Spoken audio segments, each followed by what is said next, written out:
Over excitation की बात कर रहे थे, तो इसमें अब हम पावर फैक्टर बढ़ेगा इतना बता दिया था। अब हम देखेंगे ओवर एक्साइटेशन। ओवर एक्साइटेशन, तो ओवर एक्साइटेशन की स्थिति में जब मोटर को हम लाते हैं तो आपको पता है क्या होता है, वह एक सिंक्रोनस कंडेंसर की बात काम करती है, जिसका यूज हम पावर फैक्टर को सुधारने के लिए ट्रांसमिशन लाइन के अंत में सबस्टेशन में करते हैं, वो बात की बात है। तो यहाँ ओवर एक्साइटेशन में क्या करेंगे, हम लोड को अब बढ़ाएंगे। तो ओवर एक्साइटेशन में क्या होता है, यहाँ पास जो बैक ईएमएफ का मान है वो क्या होगी, ज़्यादा होगी। तो इस बैक ईएमएफ का मान ज़्यादा होगी किसके अपेक्षाकृत, यहाँ वोल्टेज के अपेक्षाकृत। तो बैक ईएमएफ का मान ज़्यादा हो गई। अब यहाँ जो क्या होता है एंगल, ये एंगल हो गया हमारा अल्फ़ा एंगल हो गया, और किसके बीच का, ये बैक ईएमएफ के बीच का, जो कि नॉर्मल एक मोटर में यह अल्फ़ा एंगल आ ही जाता है। किस लिए आता है, बहुत ही अच्छी तरह से इससे पहले बताया। तो ये जो करंट अब होगी, तो वो करंट यहाँ पास ओवर एक्साइटेशन में, जो ओवर एक्साइटेशन में, तो ओवर एक्साइटेशन में करंट क्या होती है, यहाँ पास जो बताया था कि परिणामी जो वोल्टेज है, तो जिधर साइड या बैक ईएमएफ का मान ज़्यादा होगा या तो फिर यहाँ पास वोल्टेज का मान होगा, जिधर साइड जिसका मान ज़्यादा होगा तो रिजल्टेंट वोल्टेज उधरी साइड क्या होती है, झुकी होती है। तो रिजल्टेंट वोल्टेज यहाँ पास मान इसका ज़्यादा है तो झुकी होगी किसके साइड, फिर बैक ईएमएफ साइड झुकी होगी। तो ये झुकी है हमारी, तो ये क्या है हमारी रिजल्टेंट वोल्टेज, परिणामी वोल्टेज इधर साइड झुकी है। तो फिर इसके और करंट के बीच का जो एंगल होता है वो कितना होता है, 90 डिग्री होता है। तो इधर साइड बनाएंगे तो 90 डिग्री से ज़्यादा हो जाएगा। 90 डिग्री बनाने के लिए हमको यहाँ पास कुछ इस प्रकार से बनाना होगा। तो इसके बीच का जो एंगल होगा वो कितना होगा, 90 डिग्री होगा। ठीक है, तो ये क्या है हमारी आर्मेचर करंट है। ये स्थिति कब की है, जब हमारी एक बिना लोड डालने की स्थिति को बताता है। अब क्या करेंगे, हम इस मोटर में ओवर एक्साइटेशन की कंडीशन में यह मोटर है, अब इस मोटर पर हम लोड को यहाँ पास डालेंगे, भार को हम डालेंगे, तो क्या हमको देखने को इफेक्ट मिलेगा। इसके बीच का जो एंगल था करंट और वोल्टेज के बीच का, वो कितना था, करंट और वोल्टेज के बीच का एंगल फाई था, जो पावर फैक्टर को निरूपित करता है। तो लोड डालने पर क्या होगा, ये जो अल्फ़ा का मान है, तो लोड डालने पर सबसे पहले लोड एंगल बढ़ेगा। जो लोड एंगल अल्फ़ा है वो अल्फ़ा से बढ़कर क्या हो जाएगा, यहाँ पास लोड एंगल अल्फ़ा 1 हो जाएगा। अल्फ़ा 1 हो गया तो यहाँ पास जो बैक ईएमएफ है वो ईबी से बढ़कर क्या हो जाएगी, ईबी 1 हो जाएगी। तो लोड डालने पर सबसे पहले लोड एंगल बढ़ा, और यहाँ पास बैक ईएमएफ जो है तो उसकी मैग्नीट्यूड उतना ही है, और इसमें जो लोड एंगल है वो परिवर्तित हो गया।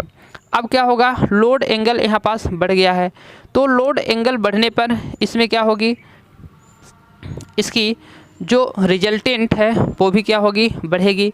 तो रिजल्टेंट यहाँ पास बढ़ जाएगी, ये हो गई, इसको 90 को हम इधर हटाते हैं, और इसकी जो रिजल्टेंट है तो इससे क्या होगी, बढ़ जाएगी। तो ये हो गई इसकी रिजल्टेंट बढ़ेगी। इससे पहले हम कह सकते हैं कि यहाँ पास आर्मेचर करंट क्या होगा, बढ़ जाएगा। यहाँ पास लोड डालने पर लोड एंगल बढ़ा और यहाँ आर्मेचर करंट भी बढ़ गया। तो आर्मेचर करंट कुछ हमारा इस प्रकार से हो गया। तो ये आर्मेचर करंट IA से बढ़कर हमारा क्या हो गया, IA से बढ़कर हमारा IA1 हो गया, IA1 हो गया। तो यहाँ पास जो परिणामी इसका वोल्टेज था वो हमारा क्या हो गया, IR से बढ़कर IR1 हो गया, IR1 हो गया। तो फिर इसके बीच में एंगल हमारा कितना है, 90 ही डिग्री है, और इसके बीच में जो पहले हमारा ये फाई था, यहाँ पास हम लिखें तो ये गया था फाई था। अब जो हमको नया एंगल मिला एक, यहाँ पास ये नया एंगल को जो दर्शाता है ये क्या हो गया, फाई 1 हो गया। तो इसमें हम स्पष्ट है कि देख सकते हैं कि लोड बढ़ाने पर रिजल्टेंट बढ़ गया। क्यों, क्योंकि यहाँ पास IA का मान बढ़ गया। आई ए का मान बढ़ गया, मतलब यह किधर साइड बढ़ा, यूनिटी साइड बढ़ा। तो लोड हम जैसे ही बढ़ाएंगे तो लोड एंगल बढ़ेगा, और लोड एंगल बढ़ेगा तो फिर क्या होगा, यहाँ पास रिजल्टेंट वोल्टेज भी बढ़ेगी। रिजल्टेंट वोल्टेज बढ़ेगी तो ये क्या होगा, रिजल्टेंट वोल्टेज कुछ इसका एंगल इस प्रकार से है, ऐसे है। तो लोड बढ़ने पर क्या होगा, ऐसे है, तो लोड बढ़ने पर ये ऐसे ऐसे घूम जाएगा, ऐसे घूम जाएगा। तो मतलब यूनिटी की ओर इसकी जो करंट है तो वो यूनिटी की ओर क्या होगी, खिसकती जाएगी। तो इसकी करंट यूनिटी की ओर खिसकती जाएगी। तो इसके बीच का जो एंगल होगा वो फिर फाई जो होगा, तो फाई क्या होगा, घटता जाएगा, फाई घटता जाएगा। तो फाई का एंगल का मान जब घटेगा तो वहाँ पास पावर फैक्टर क्या होगा, बढ़ेगा। तो आप सीधी सी बात यह स्पष्ट है कि इस मोटर में लोड डालने पर एक्साइटेशन कैसा है, ओवर है, लोड डालने पर इसमें पावर फैक्टर क्या होगा, बढ़ेगा। तो पावर फैक्टर यहाँ पास क्या होता है, बढ़ता है। तो इसमें हम लिख लेते हैं एक बार कि लोड डालने पर जो यहाँ पास सबसे पहले अल्फ़ा 1 क्या हो गया, अल्फ़ा का मान बढ़कर क्या हो गया, अल्फ़ा 1 हो गया, अल्फ़ा 1 हो गया। बैक ईएमएफ क्या हो गई, बैक ईएमएफ ए बी यहाँ पास बढ़कर ए बी 1 हो गई, बैक ईएमएफ बढ़कर ए बी 1 हो गई। रिजल्टेंट क्या हो गया, रिजल्टेंट ई आर बढ़कर ई आर 1 हो गया। करंट क्या हो गई, आई ए बढ़कर आई ए 1 हो गया। अब यहाँ जो फाई है ये भी क्या बढ़कर होगा, कुछ नहीं, ये घट कर क्या हो गया, फाई 1 हो गया। तो जब अल्फ़ा एंगल है तो एंगल का मान घटेगा, तो फिर यहाँ जो पावर फैक्टर होगा वो क्या होगा, पावर फैक्टर यहाँ पास बढ़ेगा। तो पावर फैक्टर यहाँ बढ़ेगा, ऐसे लिखेंगे, बढ़कर नहीं, यहाँ पावर फैक्टर क्या होगा, बढ़ेगा। तो पावर फैक्टर यहाँ पास ये इस प्रकार से बढ़ जाता है। तो इन चीज़ों को यहाँ पास वेरी इजी है, बहुत ही आसान है, आप याद रख सकते हैं अच्छे तरीके से। तो इन चीज़ों को आपको याद रखना है। अब इसमें जो हम देखेंगे तो इसमें जो स्थितियाँ हैं तो कैसी है, इसमें normal, under, over, normal, under, over, इन तीनों एक्साइटेशन में क्या होता है, लोड बढ़ने पर आर्मेचर करंट क्या होती है, बढ़ती है। तो यहाँ चाहे हम नॉर्मल की बात करें, चाहे अंडर की बात करें, चाहे ओवर की बात करें, लोड बढ़ने पर इसमें सदैव ही करंट का मान क्या हो गया है, बढ़ गया है। करंट का मान यहाँ भी आई ए से क्या हो गया, आई ए 1 हो गया। यहाँ भी अंडर में भी करंट का मान क्या हो गया, आई ए से बढ़कर आई ए 1 हो गया। अब आप कहेंगे यहाँ पर आप बढ़कर बता रहे हैं, आप इधर तो आई नहीं। तो इसमें मैं बताया था कि आर्मेचर करंट का मान बढ़ा है, बल्कि वो किस दिशा में बढ़ा है ये यहाँ पास बताया गया कि वो यूनिटी की साइड में बढ़ा है, ना कि लैगिंग की साइड में। तो यहाँ पास आर्मेचर करंट बढ़ी है लेकिन उसकी दिशा चेंज है। तो आर्मेचर करंट बढ़ने की बात आई है तो आर्मेचर करंट बढ़ी है। तो यहाँ पास भी आर्मेचर करंट बढ़ा। अब ओवर में देखें तो ओवर में भी आई ए से आई ए 1 हो गया। तो इन तीनों स्थितियों में आर्मेचर करंट क्या होती है, बढ़ती है। कब, जब हम लोड को बढ़ाते हैं। ये चीज़ आपको याद रखना है। अगला इसमें है कि नॉर्मल एक्साइटेशन में लोड बढ़ने पर इसका जो पावर फैक्टर है, पावर फैक्टर बढ़ने की तुलना में क्या होती है, इसमें आर्मेचर करंट घटती है। नॉर्मल एक्साइटेशन में पावर फैक्टर बढ़ने की तुलना में आर्मेचर करंट घटती है। इसको अब हम समझते हैं कि हम क्या बोलना चाह रहे हैं। अब ये तो हम बोल दिए, समझ में नहीं आ रहा, तो ऐसे इसको हम समझेंगे कि जो हमारी इतना हम जगह इससे लेते हैं उधारी, अभी उधारी ले लिए। यहाँ पास जो P हो गया, P बराबर क्या होता है, V I cos phi power factor है, V I cos phi power factor है। तो हाँ, तो वी आई को हम नहीं लेंगे, यहाँ पास हम ई बी लेंगे, जो कि वोल्टेज से बेटर है हमारा बैक ईएमएफ लेना, क्योंकि बैक ईएमएफ ही क्या होती है, यहाँ पास उत्पन्न हो रही यांत्रिक शक्ति में। तो ई बी बराबर वी आई होता है, तो वी की जगह में लिख दिए, आई लिख दिए, और यहाँ पास कास फाई होता है। ओके। तो मैं यहाँ पास बोलना चाह यह रहा हूँ कि पावर फैक्टर बढ़ने की तुलना में आर्मेचर करंट क्या होती है, ज़्यादा बढ़ती है। तो आर्मेचर करंट के ज़्यादा बढ़ने की तुलना में पावर फैक्टर क्या होती है, घटती है। ऐसा भी हम बोल सकते हैं। यहाँ पास जब आर्मेचर करंट ये हमारी क्या हो गई, बढ़ गई, IA से IA1 हो गई, आर्मेचर करंट बढ़ गई। तो आप देख रहे हैं कि यहाँ पास I जो है, तो I को हम क्या करेंगे, यदि बढ़ाते हैं, I का मान हम बढ़ाते हैं, I का मान रियली में मैं बढ़ाया, तो फिर पावर फैक्टर जो cos फाई है वो क्या होगा, घटेगा। तो आप कहेंगे ये तो ऐसे, तो इस तरह से घटेगा, मतलब cos फाई यहाँ पास है, तो cos फाई को जब मैं यहाँ पास cos फाई लिखता हूँ, तो इसको जब हम इधर लाएंगे तो क्या होगा, ये बटे में आ जाएगा। तो इस प्रकार से हो जाएगा क्या, 1 बटे यहाँ पास I हो जाएगा। और इसको हम अनुक्रमानुपाती रखना चाहें तो ऐसे रख सकते हैं। तो cos फाई का मान जब यहाँ पास क्या होगा, करंट बढ़ेगी तो व्युत्क्रम में है, तो फिर cos फाई का मान क्या होगा, घटेगा। तो इस चीज़ को याद रखना है कि जो यहाँ पास cos फाई का मान है वो क्या होता है, घटता है जब आर्मेचर करंट बढ़ती है। तो यही हम कहे शुरू में कि आर्मेचर करंट बढ़ने की तुलना में cos फाई जो होता है वो घटता है। ये चीज़ आपको याद रखना है, रख लीजिए आप याद, वेरी इजी है। अब यहीं पास एक चीज़ और हम समझाएंगे कि अंडर तथा ओवर एक्साइटेशन की स्थिति में पावर फैक्टर बढ़ने की तुलना में यहाँ पास आर्मेचर करंट क्या होती है, घटती है। आर्मेचर करंट क्या होती है, घटती है। तो यहाँ पास अंडर हो गई और ओवर एक्साइटेशन हो गई, इसकी तो मैं बता दिया। अंडर हो गई, एक्साइटेशन हो गई। अंडर और एक्साइटेशन में करंट बढ़ने की तुलना में, करंट तो मैं बढ़ा दिया, लेकिन इसके तुलना में यदि हम पावर फैक्टर को देखें तो पावर फैक्टर क्या होता है, घटता है। पावर फैक्टर क्या होता है, यहाँ पास पावर फैक्टर एंगल घटता है और पावर फैक्टर क्या होता है, बढ़ता है। तो यहाँ पास ये चीज़ बताई गई कि अंडर और ओवर एक्साइटेशन में करंट बढ़ने की तुलना में पावर फैक्टर क्या होता है, यहाँ पास पावर फैक्टर एंगल बढ़ता है, पावर फैक्टर एंगल घटता है। जिससे हम कह सकते हैं कि पावर फैक्टर एंगल घटेगा तो पावर फैक्टर वहाँ पास बढ़ेगा। तो वही बात कही गई कि करंट के बढ़ने की तुलना में, अंडर हो या ओवर हो, करंट के बढ़ने की तुलना में यहाँ पास पावर फैक्टर क्या होता है, पावर फैक्टर बढ़ता है। चूँकि पावर फैक्टर एंगल घटेगा तो फिर पावर फैक्टर यहाँ पास बढ़ेगा।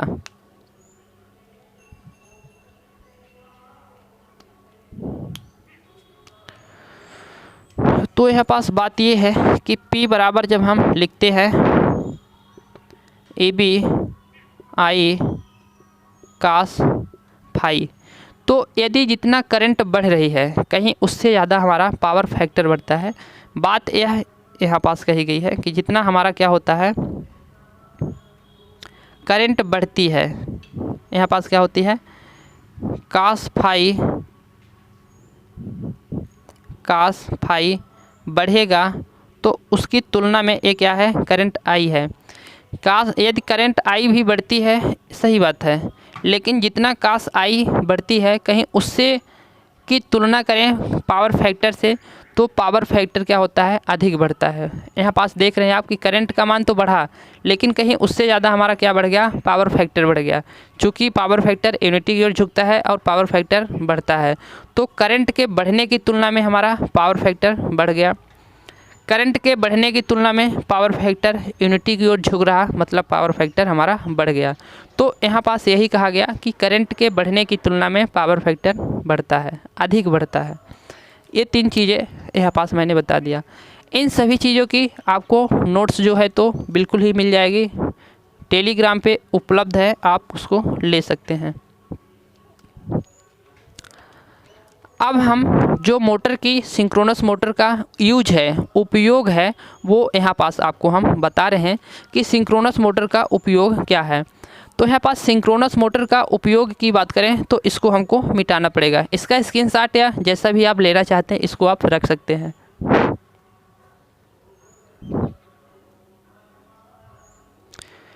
ठीक है, तो यहाँ पास हम अब बताते हैं मोटर का उपयोग। तो सिंक्रोनस मोटर का उपयोग हम कहाँ करते हैं। तो सिंक्रोनस मोटर का उपयोग आपके मन में क्या रहा कि हम कहाँ कहाँ करते हैं, तो यहाँ पास हम यूज बताएंगे।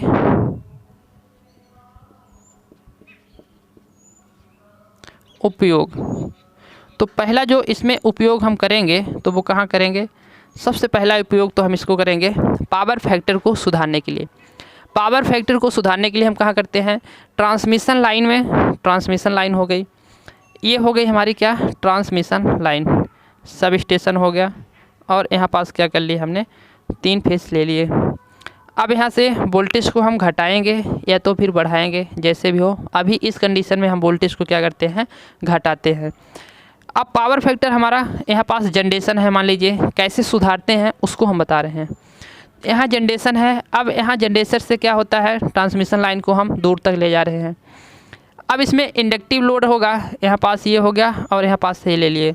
इंडक्टिव लोड मतलब यहाँ पास हम जो भी इंडक्टिव लोड को लगाते हैं तो यह पावर को कंज्यूम करेगा, पावर की खपत करेगा। इंडक्टिव क्या करता है,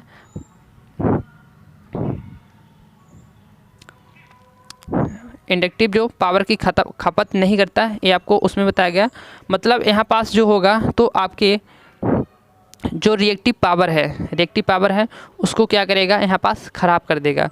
तो इस रिएक्टिव पावर की वजह से क्या होगी हमारी, आगे जाके रिएक्टिव पावर की वजह से आगे जाके हमारी यहाँ पास वोल्टेज का मान घट जाएगा, वोल्टेज का मान घट जाएगा।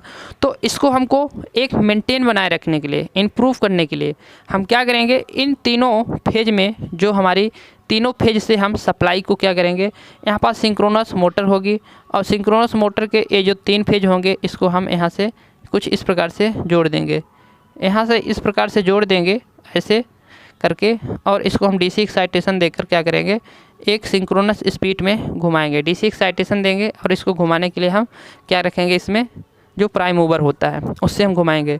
तो इसमें जो पावर फैक्टर क्या हुई थी, पावर फैक्टर का मान क्या कम हो रहा था, उस पावर फैक्टर के मान को क्या करेगा, या इम्प्रूव करेगा। तो सब स्टेशन लाइन के, ट्रांसमिशन लाइन के अंत में जो सब स्टेशन होता है, तो सब स्टेशन में इसका उपयोग करके हम सिंक्रोनस मोटर का क्या करते हैं, पावर फैक्टर को सुधारते हैं। और इसको चलाना किस कंडीशन में है, ओवर एक्साइटेशन की कंडीशन में चलाकर हम पावर फैक्टर को सुधारते हैं, जो सिंक्रोनस कंडेंसर की बात वापस काम करती है। तो इस प्रकार से आप इसको यूज में एक लिख सकते हैं, जितना मैंने बोला उसको आप याद हो गया होगा तो आप उसको लिख सकते हैं, अदरवाइज नोट्स में पूरा लिखा हुआ है। इसका जो दूसरा उपयोग है तो एक वोल्टेज रेगुलेशन होता है, वोल्टेज रेगुलेशन होता है। तो दूसरा उपयोग यहाँ पास वोल्टेज रेगुलेशन को बनाए रखने के लिए।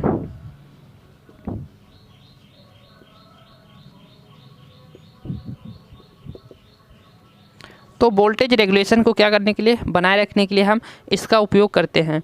और जो इसका उपयोग है हम अन्य स्थानों पर करते हैं, जैसे आपका हो गया बाल ट्यूब मिल हो गया, रबर एंड पाइप मिल हो गया। तो इसका जो हम उपयोग करते हैं, कहाँ करते हैं, बाल ट्यूब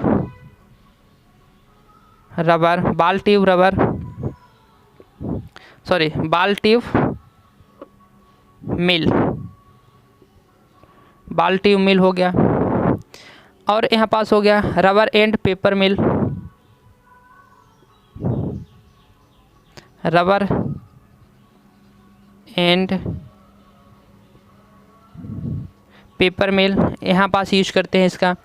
और करते हैं पोल्डिंग मिल, वैक्यूम पंप, इसका यूज करते हैं, पोल्डिंग मिल, पोल्डिंग मिल में करते हैं। और करते हैं वैक्यूम पंप, और इसका करते हैं सेंट्रीफ्यूगल